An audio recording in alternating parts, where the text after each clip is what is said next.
Chapter 45, The Extras Academy Survival Guide. In the late night, the darkness of the northern forest does not show kindness to intruders. To the wild animals that roamed as if it were their own home, or perhaps to Ed for whom it was as familiar as his own front yard, the forest may be a comfortable space. However, for Claire, it was all far too alien. With every occasional misstep, or rustle of grass that startled her, Claire doggedly followed Ed.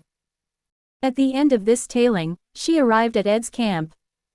Or rather, it was no longer reasonable to call it merely a camp. By now, it had expanded enough that it perhaps needed to be termed a hideout. What is all this? Claire gasped in awe as she noticed the smoke billowing from a chimney of a pioneer-style cabin that had taken proper form. Around a campfire spread out in the front yard of the cabin, there were various items: a smoker, a drying rack, a workbench, and an organizer for tools. In one corner, there stood a sturdy wooden shelter. On the tree to the right of the cabin, a hammock made from a net was hanging, and in a makeshift storage box constructed with nailed plywood, there were heaps of firewood. Pre-cut lumber, sorted by size, leaned against the cabin walls according to type. A hideout it may be called, but the air reeked of domestic life. Claire watched from behind the trees with her mouth agape in astonishment. Ed dropped the carcass of a young deer near the campfire and carelessly threw Lucy onto the wooden shelter. After straightening his rolled-up sleeves, he tossed a leather pouch filled with dried meat to the side, then sat by the fire, beginning to whittle wood. Is she unconscious? No matter how well known for her laziness Lucy is reputed to be, it's unlikely she'd sleep through this. Claire was oblivious to the true depths of Lucy's resilience, which allowed her to sleep through even such an environment. To any outsider, it appeared as though Lucy had been forcibly knocked out and kidnapped to this hideout. Did he overpower that student, Lucy? Fully unconscious, Lucy did not stir in the corner of the shelter. Now that I think about it, I have an early morning appointment tomorrow, Ed mumbled to himself in a low voice that resonated softly.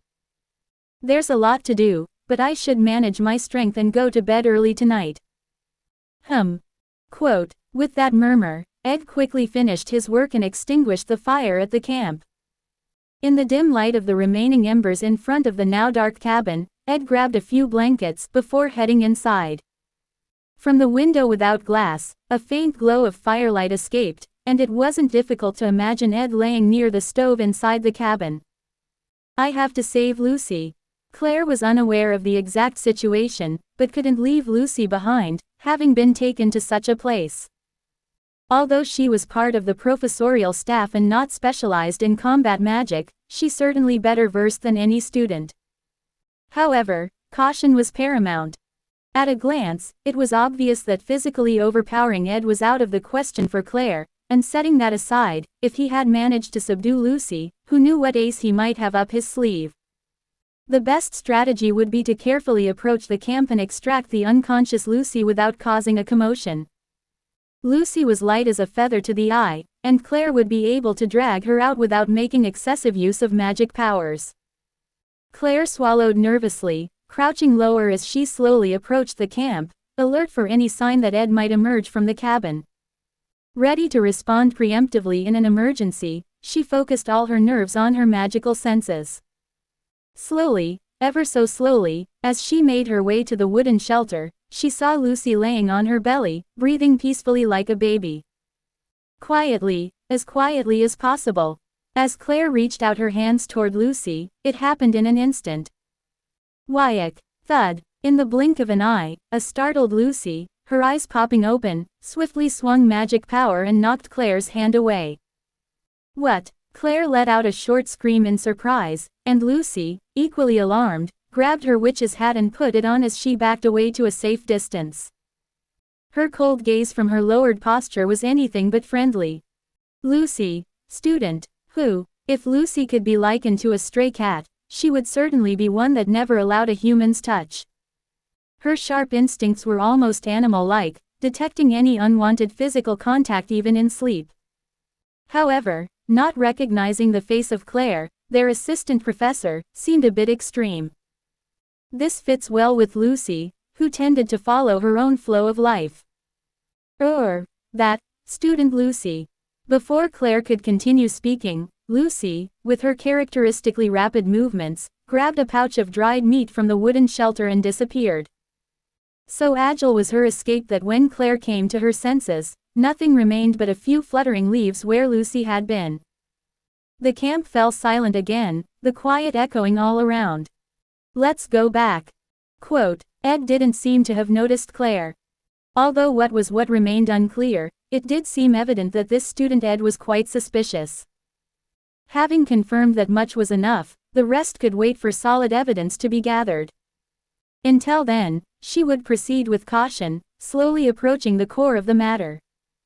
Claire nodded to herself, thinking, after all, if not for Lucy, no one knows I came into this forest. They won't find out for a while. The next morning, did you by any chance meet Claire, the assistant professor who went to the North Forest yesterday, Ed? Yeah, I didn't particularly meet her. Quote, Yenneker and Ed met in front of the student plaza at a relatively early hour.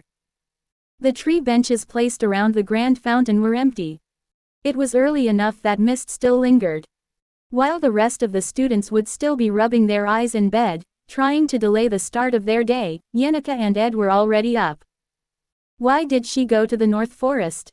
Did you hear anything, Yenneker? Let's see, I just heard it from others. With a reputation as someone who isn't very influential but does occupy a place in the scenario and whose curiosity often leads them to various places, Claire is a character who gives off an uneasy feeling. Her depiction in Phase 2 of the Glassed War definitely denotes more than just a ditz. The boss's difficulty level was quite easy, allowing players to simply skip over it. However, a point of note is that, Assistant Professor Claire actively participates in Professor Glast's plan to steal the Sage's Seal. Although Professor Claire is neither morally flawed nor particularly hateful of Professor Glast, to the point of revulsion, it was quite surprising to see her willingly participate in his schemes. Although in the canonical story, it's justified by her following the instructions of her supervising professor, it still felt like a somewhat weak reason. Maybe she had an errand for school business. Worried that Ed might cause some trouble living in the forest, do you think? Since the school virtually has given up on maintaining the forest, it's mostly left untouched. As long as you don't make yourself too conspicuous, there shouldn't be any unnecessary trouble. Quote, yeah, you're right, Ed. Quote, Yenneker gave a soft chuckle and nodded. Sorry for calling you out this early in the morning, Ed. Claire and Anise just wouldn't stop worrying about you roaming around late at night. They were particularly angry about your tardiness during the dorm's roll call. Quote, well, the camp and the dorms are quite a distance apart, it must have been tough on you. Quote, that thing Ed. Yenneker suddenly stammered, playing with her bangs shyly as she spoke. Me coming to the camp every day, please keep it a secret from the other kids. Why is that necessary? Well, it's kind of embarrassing to say it myself, but I have a lot of friends. Quote, it's a matter of course. Yenneker is the pride and hope of the second year. Just by walking through the school, greeting all the kids one by one could wear anyone out. It's almost like a second home to you, Ed, and I would feel terribly sorry for you if it became crowded because of me. Hee hee. Quote, is that so? Let's just keep it between us, shall we? What's the use of having more people around the camp? When thinking about it, for someone inherently as diligent as Yenneker, such attention might itself be a burden. While she expresses concern for me, she likely needed her own space to relax. Anyway, my reputation isn't exactly stellar within the school, so there's no worry of your concerns happening. Quote, yet it seems the scandalous rumors about you have lessened considerably lately. It must be because you've been quietly going about your business, and there's been a lot of other stuff happening too. Quote, Yenneker, clutching the shawl on her shoulder, suddenly regained her focus. Anyway, to the main point. There's a reason we arranged to meet up today. Right. Quote, Yenneker set her birch staff aside on the bench and stretched out her hands. Arcing around her, the energy of magic formed a whirlwind, and from her palms, a vibrant flame flared up. The flickering fire morphed into various shapes before slowly taking the form of a bat that alighted on her shoulder, folding its wings into an upright salute. This is the low-level fire spirit, Muck. Care to try and resonate with it, Ed? Yeah. Quote, I closed and then opened my eyes, staring intently at the fire bat. Soon, its voice rang clear to my ears. Pleased to meet you, Lord Ed. I am Muck, the low-level fire spirit. It's been exactly 4 years since I was elevated from a fluidic spirit to my current state. In my service history, there's been Lord Roden of the Snen noble family, Master Kuru from the Samal region, and most honorably, Mistress Yenica. Closing square bracket, ellipsis. Following the agenda of last week's regular report meeting, and in accordance with the proposal to select a contract spirit for Lord Ed, I've successfully gone through the first aid support proposal, passed the second and third interviews as lead interviewer, and completed the Spirit Assembly's agenda, thereby completing the verification of my qualifications. In the Northern Forest, I have recorded the highest efficiency of magic power usage and independent practice, and among my peers, I am confident to have the best empathic capability. Closing square bracket. And with those words, it stood in a stiff salute, with its head held high at a 45-degree angle, presenting itself before me with an impeccable posture. Is military discipline this strict? Yenica. Yes. What's wrong? Faced with Yenica's beaming smile, it was challenging to bluntly ask if this was normal. Yenica knew countless spirits, and of course, I was the one who had requested her to introduce a suitable spirit. I wasn't in a position to complain, but Yenica did her best to narrow down a spirit that aligns well with my ability among those she's contracted with. In the process, there might have been a slightly, barely, nail-sized bit of a tedious selection process, but all of that was taken care of by Tarkhan. Quote, ellipsis quote, well, according to Tarkhan, he said he took care of it. Quote, I am honored to be under contract with you, Lord Ed. With a burning heart, I will serve you attentively. Though I am literally made of fire, I mean that I will set my full intention ablaze for your service. Closing square bracket. During my playthrough of Sylvania's Failed Swordsman, it was the second or maybe the third run when I leveled up the spirit system skill. I remember contracting with Water Spirit Cleo and Wind Spirit Feshi. The experience wasn't anything like this. We usually joked around and chuckled, exchanging banter in battle, bolstering each other's spirits. Usually, I could rest on its plush form or ride on it when it manifested. They were more companions than subordinates. Just give the command. Closing square bracket, ellipsis. Well, if Muck is considered an elite among low-level spirits, I suppose I have nothing to say. Magical abilities, detailed view. Grade, competent magic student. Specialty, elemental magic, common magic, quick casting LV8. Mana detection LV8. Fire elemental magic. Ignition LV14. Wind elemental magic. Wind blade LV13. Intermediate magic has been learned. Closing square bracket semicolon. Spirit magic. Spirit resonance LV12. Spirit comprehension LV12. Spirit manifestation LV1. Shared senses LV1. Spirit slot. Low-level fire spirit Muck. Empathy stage. 2. Spiritual efficiency. Good. Unique granted skills. Fire protection's blessing temporarily great increase in fire immunity. Explosion low-level explosive magic. Increase in fire magic capabilities.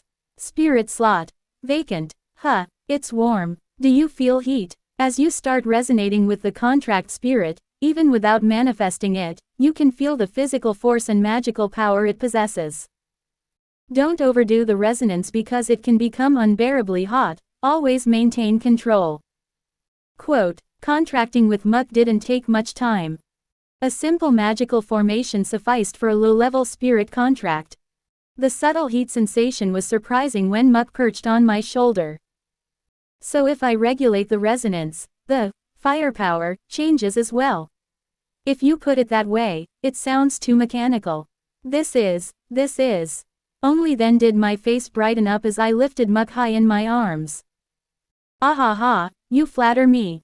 Lord Ed, a portable heater. For the long, harsh winter, a survival tool unimaginably useful, able to cling closely to my body, providing warmth indoors and outdoors alike.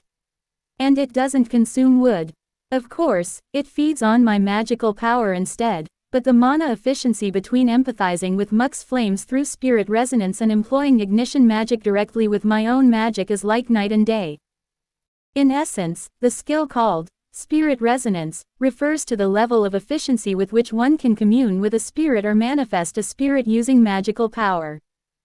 The higher the resonance, the more powerful and numerous spirits one can control with less magical energy. So, even if one's innate mana pool is not vast, with a high level of resonance, one can handle a broader range of spirits. While deftly adjusting between the amount of sense and magical power, it even became possible to use them fluidly with room to spare. Thank you, Yenika. I absolutely love it. Please take good care of it, Muck. Ha ha ha ha, I don't even know how to react to your joy. Closing square bracket. I was so thrilled that I immediately picked up Muck and started turning it this way and that. I made it float in midair, then adjusted the level of sensing ability to also check the intensity of the heat. When cranked up to the maximum sensing level, it was even hotter than a bonfire.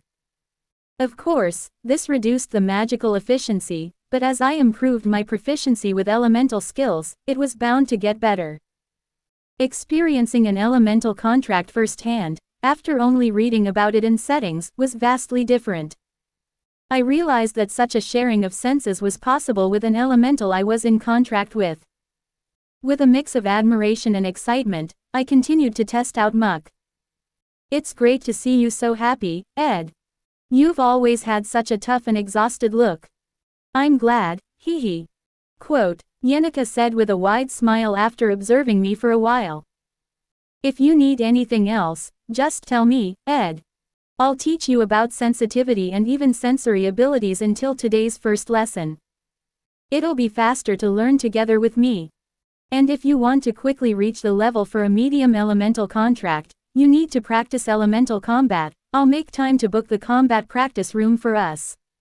And, there are accessories that can improve sensing efficiency, but they're all in my room, next time we meet, Yenika was gushing with excitement, then suddenly choked on her breath. It looked like something occurred to her. She covered her mouth, exhaled slowly, and then sneakily glanced at me with the corner of her eye. Ed, yes, actually, I'm also busy. A busy person, you know. Straightening her back stiffly, Yenika forcibly closed her eyes and coughed dryly, obviously faking it. I'm like the top of my class. I have people lining up asking me to teach them things. So, it's really hard to find time. Right, I see. That makes sense. Quote, so, maybe it's a bit much to ask for elemental magic lessons for free. Right, she said with a forced smile, though her mouth twitched nervously. Is it a kind of playing hard to get? I wonder if she's awkwardly trying to imitate Lortel, but then realize Yenika's point is valid regardless. I often forget seeing her lounging at the camp daily, but it's usually quite costly to receive one-on-one instruction from an elementalist like Yenika. Thinking it should be a given because we're close, perhaps, I overstepped. I didn't realize you could be so firm, Yenika, but that is how it should be. I'm sorry. I took your kindness for granted. Quote, what? I didn't think you'd actually apologize. This was just Claire's idea, to push me away once in a while. No, that's not it. So, what now? Should I at least pay you some money? It might not be satisfactory, but perhaps, as a friend, I could strike a deal at a cheaper rate. Yenika understands my circumstances, after all. I need to calculate how much I can afford to spend while also ensuring I can survive. Money. What money? However, Yenika was alarmed at my suggestion. Money, Ed, you're already struggling to survive. You can't waste money, you need to save. Absolutely not. Don't you ever think of paying me, ever. That'd make me angry. Quote ellipsis question mark quote. And to exchange money for teaching this stuff, that's too cold. We're not like that. Why would you? It really upsets me. Weren't you the one asking for compensation? Hearing my words, Yenica choked again on her breath, then realized that was a valid point. A look of shock crossed her face. I couldn't tell what rhythm I was supposed to dance to now. Why all of a sudden? Finally, Yenica confessed. Claire gave me some advice. I tend to give too much and be too nice, so I must not push and pull. I mean, I should learn to increase my value. Like a negotiation tactic, be a bit cool, knowing when to say no. That level of coldness, she said I needed. Quote, it's not wrong to say so. I'm genuinely worried you could be deceived anywhere. You have a good friend. Quote, really, but I'm not like that with everyone. Quote, fluttering her fingers and sneaking glances at me, she was startled when our eyes met. Anyway, I'll tell you the details next time. Let's meet in the combat practice room next time. I've booked time and will let you know. I'll bring you a good accessory. And if you need a manual for sensing practice, just tell me. I have to go to my morning class now. Bye. See you, Ed. And then she dashed off the bench and ran away. I was left without the chance to say goodbye, and I could only stare at Yenica's retreating figure helplessly. Rumors are circulating that the Academy's finances are in dire straits. Professor Glass sat quietly in his laboratory, flipping through academic books. Materials on high-level magic are extremely limited, making progress difficult. Research on high-level magic, the kind that twists the natural order and challenges the truth, has barely advanced since the studies of the great sage Sylvania. As with most scholarly research, progress is usually slow until the appearance of a genius propels significant advancements, a cycle endlessly repeated throughout the history of academia. In any case, it is quite a desolate reality for a researcher studying the sealed wisdom of the sages. If scholarly research is indeed the realm of a few chosen geniuses, then perhaps scholars like himself are relegated to merely remembering and systematizing their predecessors' knowledge to pass on to future generations. While mulling over such thoughts, which might seem luxuriously high-minded, Professor Glass let out a cynical laugh, wondering if he'd become too comfortable in life to entertain such considerations. Regardless, his role was now clear. In a world filled with detritus, his job was to unearth raw talent, to accelerate history's progress by discovering that rare shining gem. No matter what field it may be, a bright talent can advance the world. Bang! The silence of the office was interrupted by his disciple and new assistant professor, Claire Elfin. Professor Glass, don't you knock. I'm sorry, I was in a rush. Claire stepped out, closed the door, and knocked insistently. Professor Glass sighed heavily. Come in then. Quote, yes. Claire entered briskly, clutching a file and a crystal orb, and dumped them on Professor Glass's desk. I have something to report. Really big news, Professor Glass. Prepare to be shocked. Quote. Do you know about Ed Rothstaylor, that expelled student everyone just calls Ed? I don't bother to remember the names of worthless trash. Quote. Stop being so harsh and listen. Claire was excited while tapping Glass's desk passionately. You know Lucy, right? Lucy. The disciple Professor Glass really treasures, Lucy Mayrill. Quote. That Lucy was subdued by Ed and couldn't even muster her strength. No, what I mean is, I witnessed this investigating the Ophelius Hall takeover situation, but to explain why I was in the North Woods to begin with. Your story is all over the place, Assistant Professor Claire. Quote, clearly agitated and excited, Claire's narrative was incoherent. For an assistant professor who has to lecture students, Glass felt frustrated enough to sigh again. So, anyway, I used archive memory magic on the first floor of Ophelius Hall, you know. Did you get approval from the Academy? Of course not. I bluffed my way to borrow the magical item for thaumaturgical archaeology from the relevant department. Oh, being a professor is great. Even when you mess around like this, there are hardly any suspicions. Before obtaining my degree, I couldn't even dream of it. Quote. Quote, archive memory magic allows one to replay and see events that occurred in a place at a previous time. It's part of a category of magic that can replay past events. Magic dealing with time consumes vast amounts of magical power without borrowing theories from high-level magic, which is still underdeveloped. Most of the time it's conducted through magical items crafted by grand mages, and some of these items are valued as much as an entire building. They are expensive to use, and their operation is complex. Thus, they must be used with official permission from the Academy. Yet, Claire used her authority as a professor to utilize these items on a whim. Though they wouldn't wear out from use, it was an obvious abuse of power.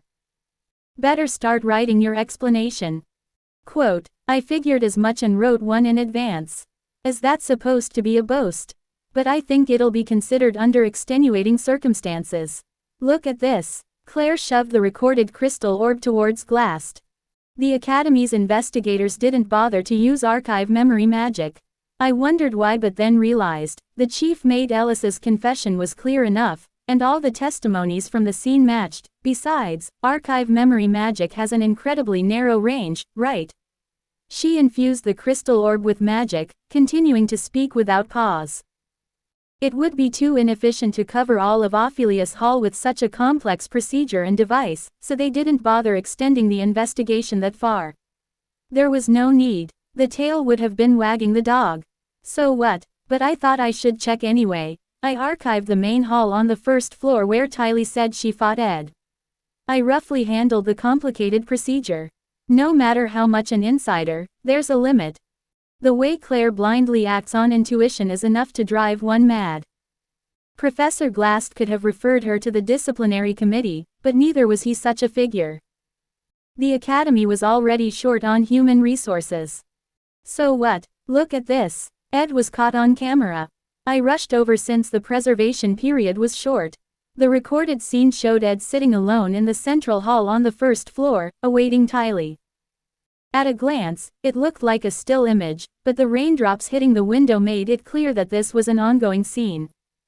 See, doesn't he look like a mastermind? Quote. He's like, I am the villain. You can see how he's posing, right? Quote. Professor Glast wiped his face once and looked straight at Assistant Professor Claire. Is that all? Huh, you barged in with just this and all that confidence. No, I mean, I told you briefly, but Ed was seen lifting an unconscious Lucy. Lucy Mayrill is lazy by nature. She tends to sleep at the slightest opportunity, and once she's asleep, it's hard to wake her. Maybe he was just moving Lucy Mayrill, who happened to be sleeping. Unfortunately, that was the truth. But when I approached, she reacted extremely sensitively. She reacts that way to everyone, not just you. It's a typical response when Lucy Mayrill is disturbed during sleep. If anything, it just proves she was really asleep. Quote, besides, Ed is sustaining himself in the northern woods by setting up a base. What does that have to do with Ophelius Hall's incident? Well, that, Professor Glast sighed deeply. Assistant Professor Claire. As I've said repeatedly, you tend to act without much thought, relying on intuition. Quote, there was nothing left to argue. Certainly Ed was a suspicious student, but there were no solid physical proofs. Ed had already completed his testimony regarding the Ophelius Hall incident. Though the file might be slightly incomplete, the circumstances were clear. Ed's visit to Ophelius Hall was due to a personal appointment with Yenneca. They had arranged to meet in the Rose Garden ahead of the building, and Yenneca confirmed it.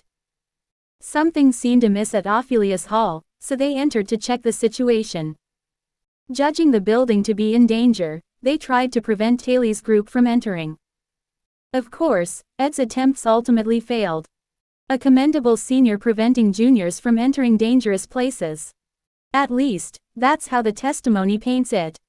Disregarding Ed's usual character, there was no reason to challenge the credibility of the testimony itself. Though circumstantial evidence abounded, that's a separate issue altogether.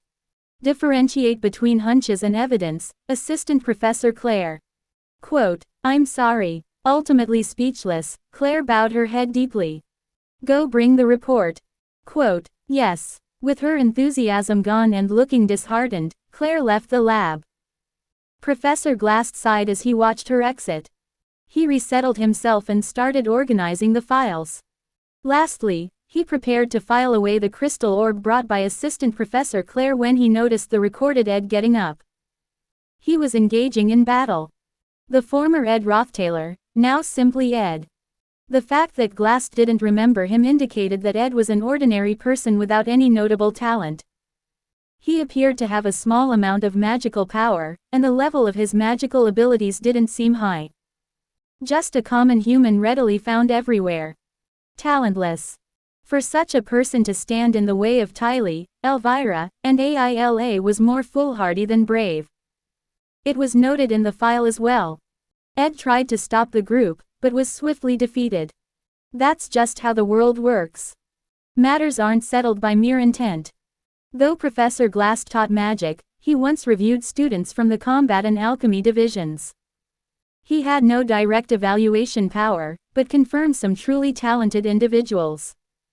Tylee, born with the way of the sword, and Elvira, with her innate insights as an alchemist. How could that ordinary man possibly stand against the two of them? With such thoughts in mind, Glass looked into the crystal orb. He wanted to confirm the talents of Tylee and Elvira once more. Glass's interest was in recognizing and appraising talents akin to shining gems. Thus, Professor Glass observed the battle between Ed and Tylee's group for a long time. Quote. After some time, Glass rested his chin on his hand and sank into deep thought.